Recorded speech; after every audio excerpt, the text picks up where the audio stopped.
Assalamualaikum warahmatullahi wabarakatuh. Alhamdulillahirabbil alamin wa bihi nasta'in wa ala umuri dunya waddin. Wassalatu wassalamu ala asrofil anbiya'i wal mursalin wa ala alihi wa sahbihi ajma'in. Rabbi shrahli sadri wa yassirli amri wahlul 'uqdatam min lisani yafqahu qawli. Amma ba'du. Puji syukur kepada Allah Subhanahu wa Ta'ala yang telah mencurahkan rahmat dan keberkahan pada kita dan hidup kita semua. Sholawat dan salam juga tersampaikan kepada Nabi junjungan kita, Nabi Muhammad Sallallahu Alaihi Wasallam, sehingga kita bisa hidup dengan pedoman dan petunjuk dalam agama Islam sehingga hingga saat ini. Perkenalkan, nama saya Nuril Ma'rifah dari Psikologi Islam kelas B. Pada kesempatan yang mulia saat ini, izinkan saya berbagi kebaikan dalam hal ilmu pengetahuan, yaitu mengenai sedekah. Berbicara mengenai sedekah, tentu yang akan terpikirkan oleh kita adalah memberikan uang kepada orang lain. Pemikiran itu tidak salah, karena memang itu adalah salah satu bentuk sedekah. Tapi sebenarnya sedekah tidak hanya tentang memberikan uang atau materi kepada orang lain. Sedekah yang kita lakukan bisa dalam bentuk senyuman, tenaga, pikiran, doa, dan apapun yang kita berikan kepada saudara-saudara kita, dan itu bermanfaat untuk mereka. Jadi jangan sampai kita alergi dengan kata sedekah, karena kesalahan kita dalam memahami konsep sedekah itu sendiri. Dan sedekah itu juga memiliki tingkat-tingkatan sesuai dengan kemampuan dan kebutuhan orang yang akan kita sedekahi. Misal, ketika kita mengetahui ada saudara kita sedang dalam keadaan penuh tekanan di dalam pekerjaannya, saat seperti ini mungkin sedekah uang kepada saudara kita tidak akan memberikan suatu maslahat yang besar, tapi yang kita sedekahkan adalah tenaga kita dengan membantu apa yang kita lakukan dalam upaya menguranginya beban pekerjaannya tersebut.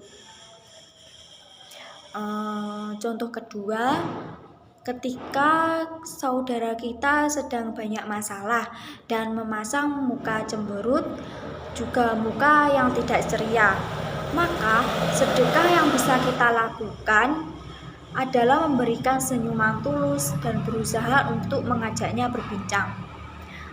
Tapi ingat, itu semua harus kita niatkan sedekah karena Allah. Kalau tidak ada niat tulus, kalau tidak ada niat sedekah yang tulus, maka amalan tersebut akan sia-sia. Misal, niat kita agar saudara kita itu memberikan hal yang sama kepada kita. Memang sih manusiawi jika kita menghendaki hal tersebut, tapi ingat Allah lah yang akan mengganti dan memberikan apapun kebutuhan kita, bukan saudara kita.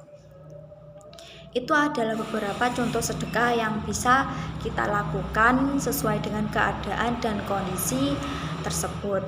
Tapi tatkala ada saudara kita yang sedang kesusahan yang kaitannya dengan harta benda, maka tentu harta benda kita yang lebih utama untuk diberikan kepada mereka.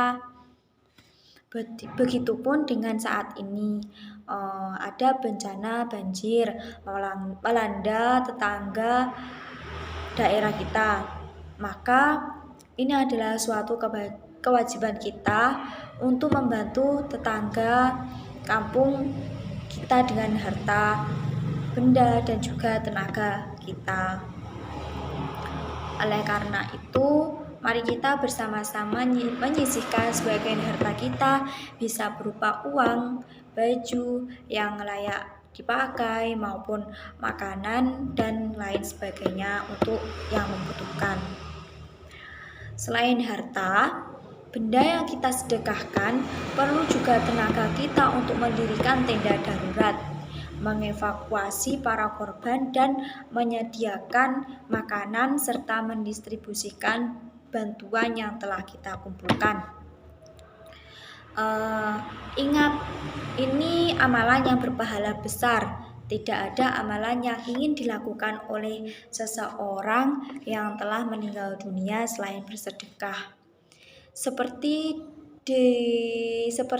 diberitakan oleh Allah dalam Al-Qur'an surat Al-Munafiqun ayat 10 yang berbunyi A'udzubillahi minasyaitonirrajim Bismillahirrahmanirrahim wa anfiqu mimma razaqnakum min qabli ayyatiya ahadakumul